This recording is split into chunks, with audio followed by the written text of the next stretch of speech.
Uma vez realizados esses apontamentos iniciais, a gente parte aí para o nosso segundo vídeo.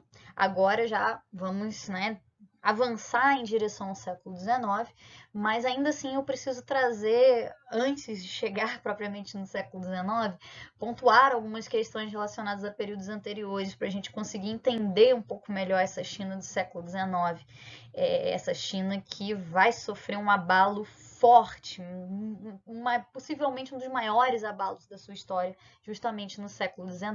Né?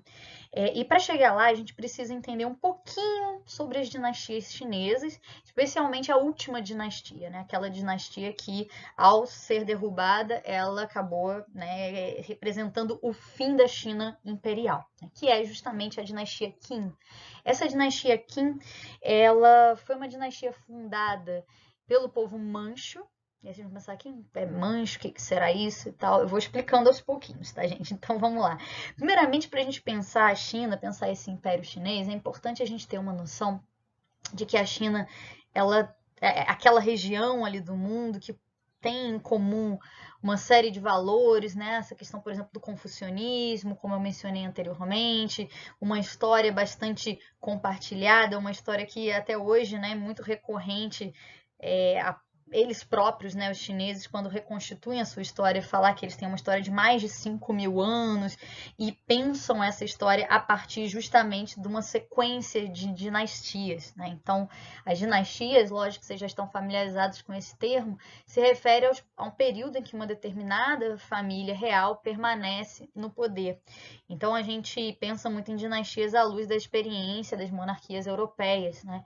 Então, a gente pensa numa dinastia europeia, a gente pensa, sei lá, no caso aqui do Brasil, por exemplo, a dinastia Bragança, a gente pensa, por exemplo, os Bourbons, né, que não estão apenas em um país, mas em vários países aí da Europa, os Tudors, né, então a gente tem várias dinastias aí europeias.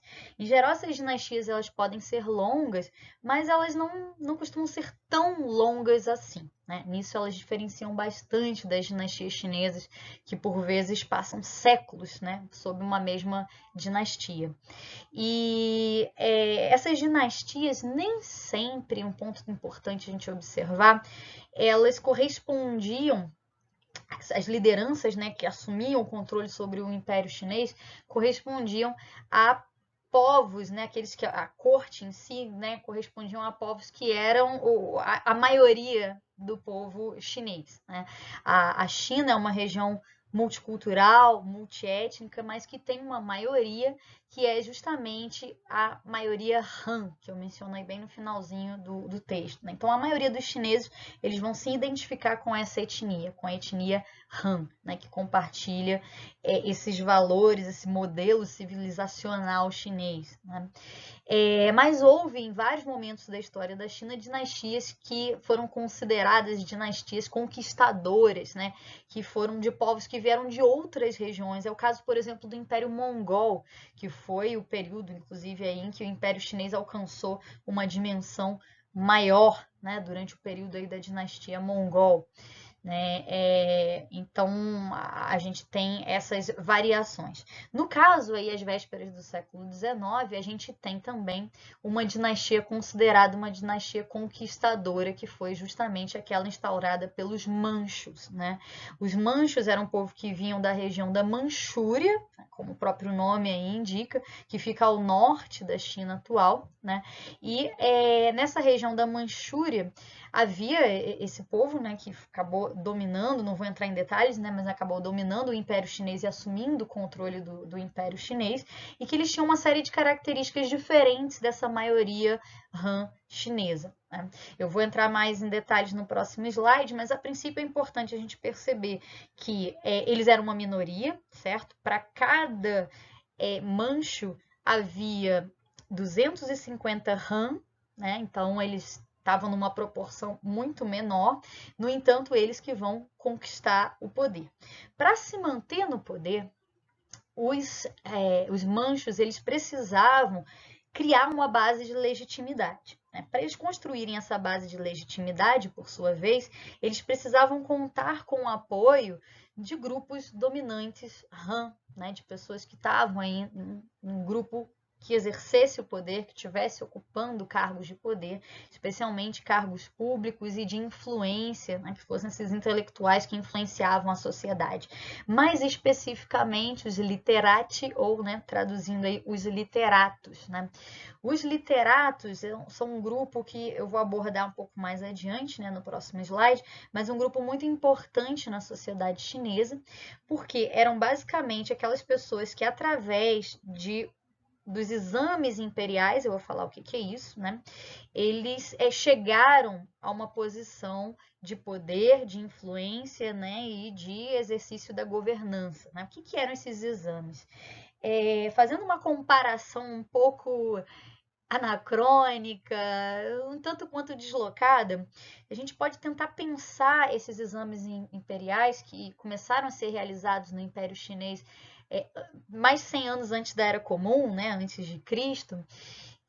Na verdade, foi aproximadamente, se eu não estou enganada, 100 anos aí antes da nossa Era Comum, que corresponderiam, né, forçando um pouco a barra, ao que a gente entende como concursos públicos. Né?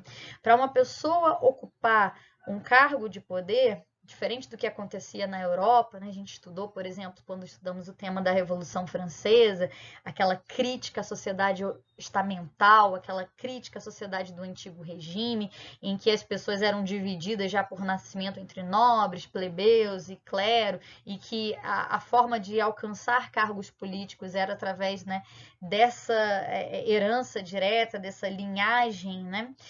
No caso da China era um tanto quanto diferente, havia os nobres e tudo, mas a forma de se alcançar um cargo político, uma posição aí de poder, de se tornar esse literato, era através das examinações ou os exames imperiais. Né? Então era através desses exames imperiais, que eram provas mesmo, provas como se fosse um vestibular, em que a pessoa ela tinha que demonstrar um amplo conhecimento, especialmente em torno dos escritos de Confúcio, né, em torno das ideias confucionistas, das artes também. Ele tinha que dominar também uma série de artes, a poesia, demonstrar um conhecimento também literário. Então havia, lógico, variou no decorrer da história, mas havia uma série de conhecimentos que eram considerados importantes para que essa pessoa fosse gabaritada a ocupar determinados cargos de poder. Né? E isso era muito importante. Muitas das vezes, famílias que não tinham muitos recursos, elas passavam até necessidade para conseguir contratar um tutor, alguém que pudesse ensinar aos seus filhos, para que eles tentassem, né, nesse exame que era disputadíssimo, obter um cargo desses. Né? Conseguir passar no exame imperial significaria cair nas graças da sociedade chinesa, né? Porque a partir dali a pessoa ela seria levada ao ápice, né, da sociedade chinesa.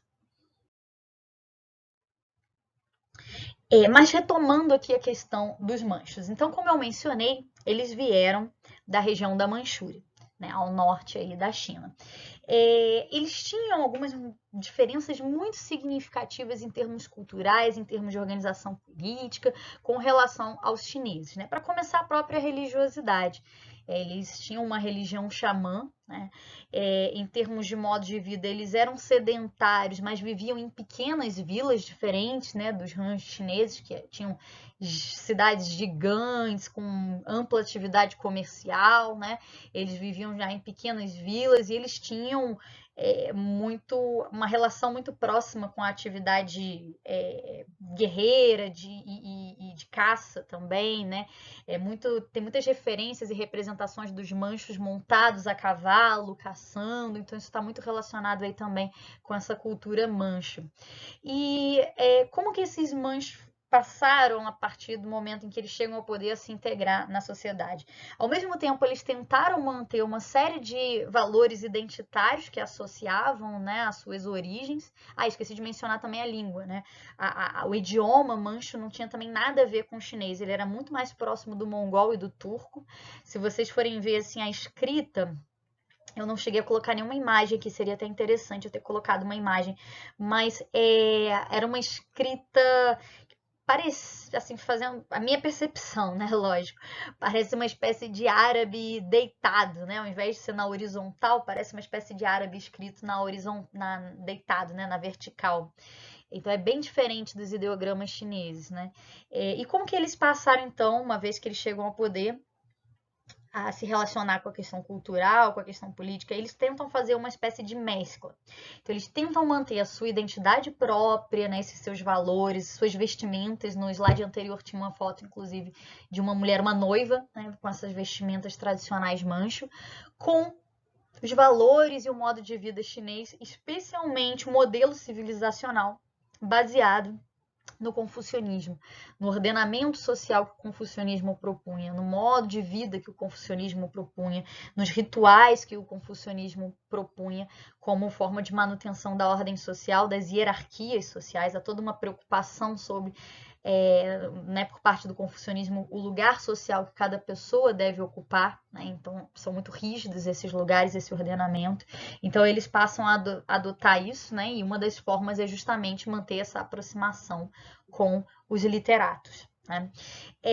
Com isso, eles foram bem sucedidos. Eles tiveram né, após, logicamente, um período aí de adaptação, eles conseguiram efetivamente se manter no poder, como a gente vai ver, por um tempo expressivo, até a queda no século XIX, mas eles conseguem se manter aí no poder e obter uma série de benefícios para os manchos, né, de uma maneira geral.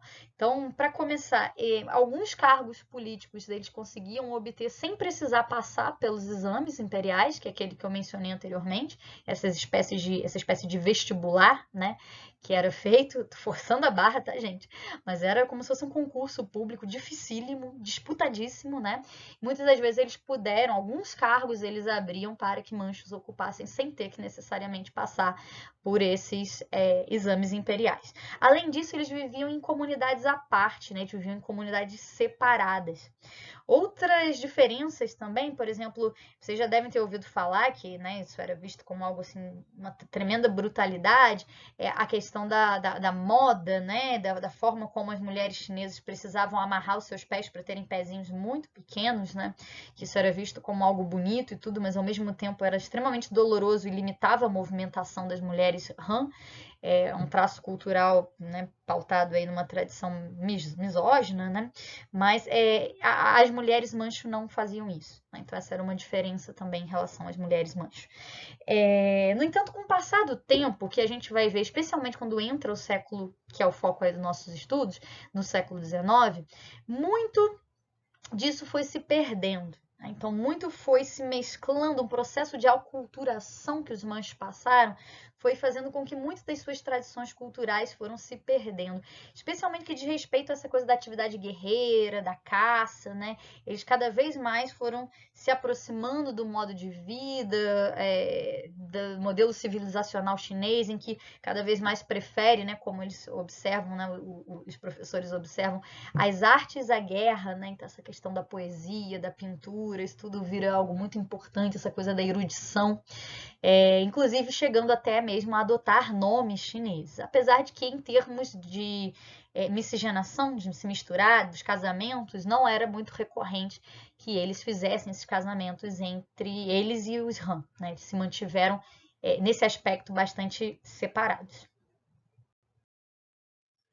Agora, não só de autoaculturação, né? Ou seja, de irem cada vez mais se aproximando da cultura Han chinesa, se fez o Império Mancho, né? O inverso também ocorreu de maneira autoritária, inclusive, de maneira bastante forçosa.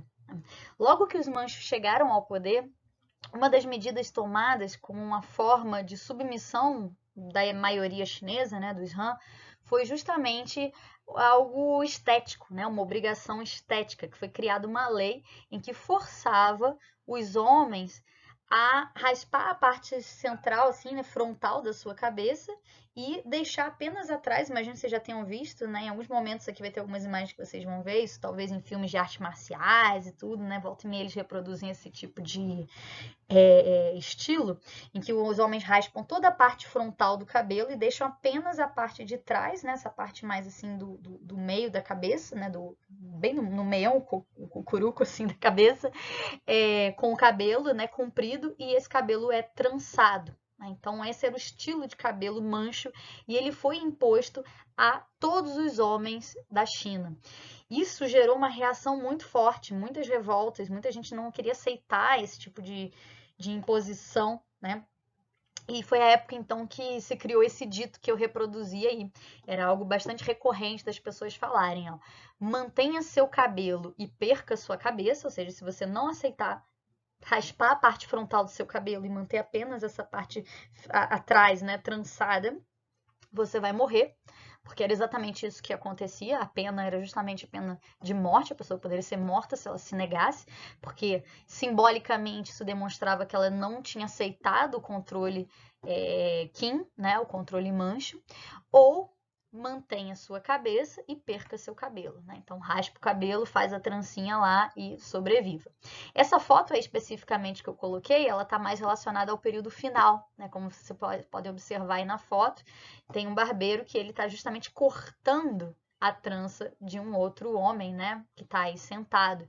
Justamente uma das questões, né, uma das coisas que aconteceu com a derrubada do Império Qin no século XIX foi justamente o fim também dessa obrigatoriedade e era simbólico o ato de cortar e arrancar fora essas tranças como uma demonstração de que não havia mais um reconhecimento da legitimidade daquela dinastia.